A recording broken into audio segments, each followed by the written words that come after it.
Hola amigos, bienvenidos a un video más de Derecho Penal y algo más.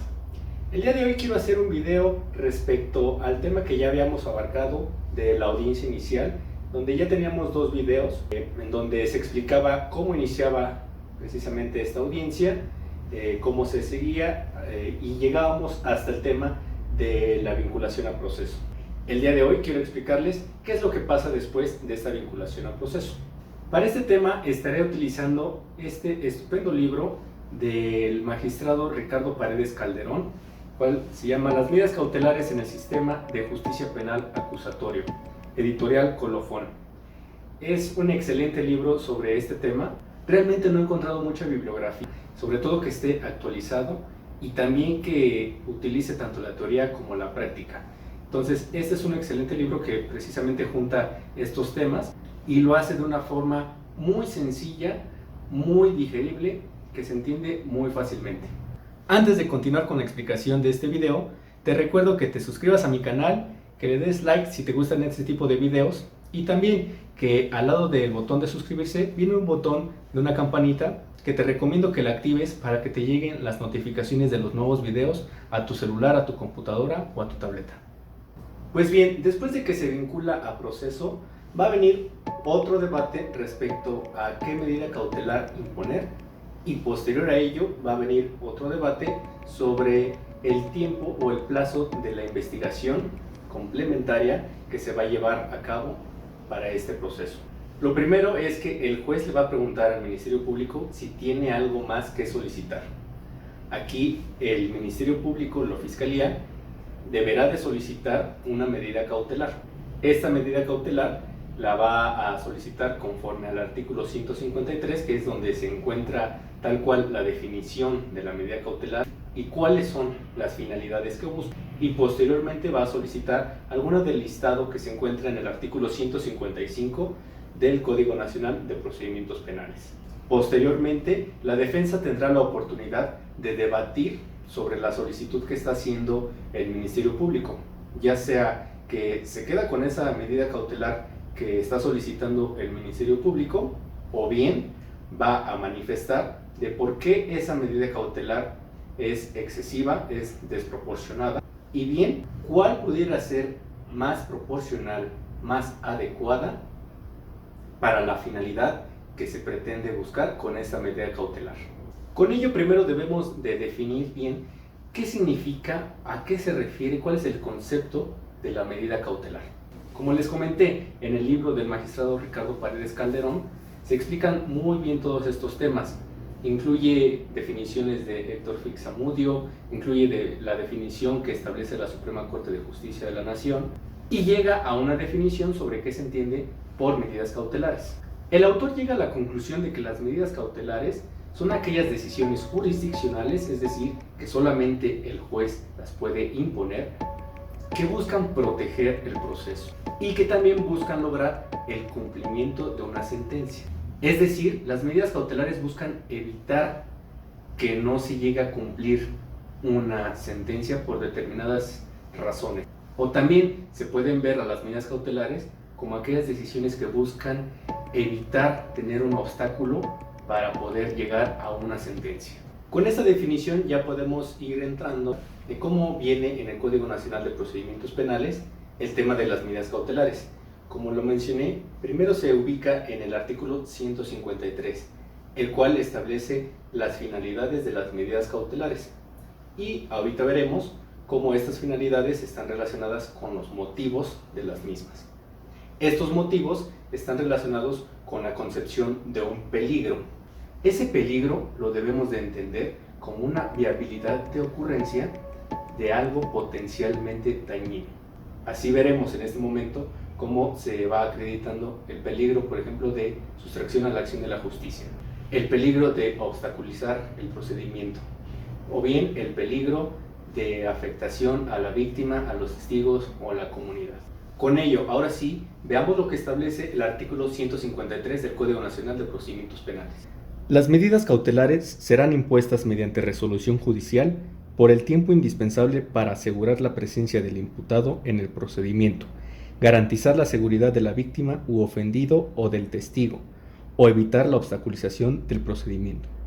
Como podemos observar, aquí se establecen las tres finalidades que tienen las medidas cautelares. ¿Cuáles son? 1. Asegurar la presencia del imputado en el proceso. 2. Garantizar la seguridad de la víctima, testigos o de la comunidad. Y 3. Evitar la obstaculización del procedimiento. El siguiente punto importante respecto de este tema de las medidas cautelares es la procedencia de las mismas, es decir, en qué momento se van a poder solicitar estas medidas. El primer momento va a ser después de formulada la imputación, si es que el imputado o su defensa solicitan el plazo constitucional de 72 horas o bien su duplicidad de 144 para poder aportar pruebas en una audiencia inicial. O bien el segundo momento va a ser después de que se haya vinculado a proceso al imputado. El siguiente tema importante respecto de las medidas cautelares es el tipo de medidas cautelares que se van a poder imponer. El artículo 155 establece un listado de 14 tipos de medidas cautelares, incluida la prisión preventiva. Dentro de este listado se puede hacer una clasificación muy sencilla de estas medidas cautelares. Esta clasificación la podemos hacer con qué es lo que afecta a la medida cautelar, ya sea que afecta el patrimonio, es decir, que sea una medida cautelar de tipo real, o bien si la medida cautelar afecta la libertad. Y este tipo de medida cautelar será de tipo personal. Dentro de este listado de 14 medidas cautelares, solamente encontramos 3 de tipo real, que son 1. La exhibición de una garantía económica. 2. El embargo de bienes.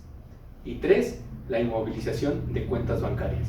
Ahora bien, la imposición de estas medidas cautelares deben de ser fijadas respecto a criterios, a principios como el de proporcionalidad, idoneidad, necesidad, mínima intervención.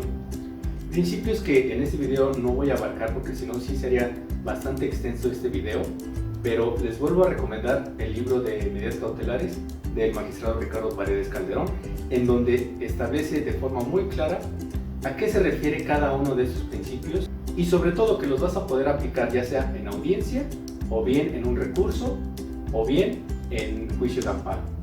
Otro tema muy importante que se debe de dejar bien en claro respecto de este tema de las medidas cautelares es que, como vimos en el artículo 153 del Código Nacional, en ningún momento se habla de que la finalidad de dichas medidas sea garantizar la reparación del daño.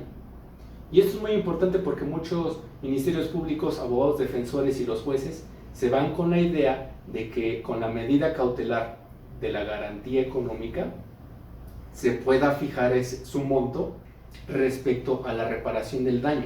Esta situación es completamente errónea. Entonces, la manera para poder garantizar la reparación del daño no puede ser mediante una medida cautelar. La manera correcta para poder garantizar esa reparación del daño debe de ser bajo la figura de la providencia precautoria. Esta también la encontramos en el Código Nacional de Procedimientos Penales, en el artículo 138. También el libro de medidas cautelares establece varios ejemplos respecto de este tema. En un ejemplo que menciona el magistrado Ricardo Paredes, para poder diferenciar bien entre la providencia precautoria y la medida cautelar respecto al tema de la reparación del daño, es el siguiente.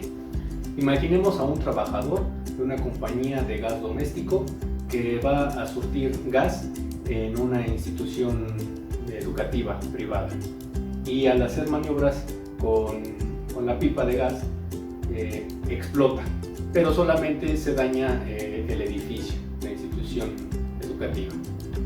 Una pared se dañó, se cayó, pero no hubo lesionados, es decir, solamente hubo daños a la propiedad. Imaginemos que ya se vinculó a proceso.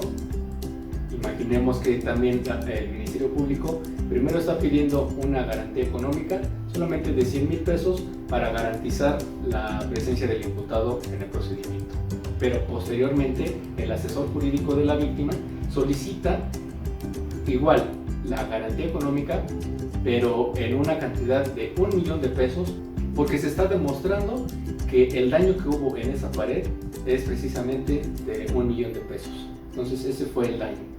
Posterior a ello tiene la palabra la defensa y solamente menciona que hasta este momento no se puede hablar de garantizar la reparación del daño porque eso vulneraría el principio de presunción de inocencia y eso ya se debe de ver hasta una sentencia. Con base en esto, imaginemos que el juez resuelve que sí procede la garantía económica y sí procede por 1 millón de pesos, porque ese fue el daño que se cometió en la institución privada.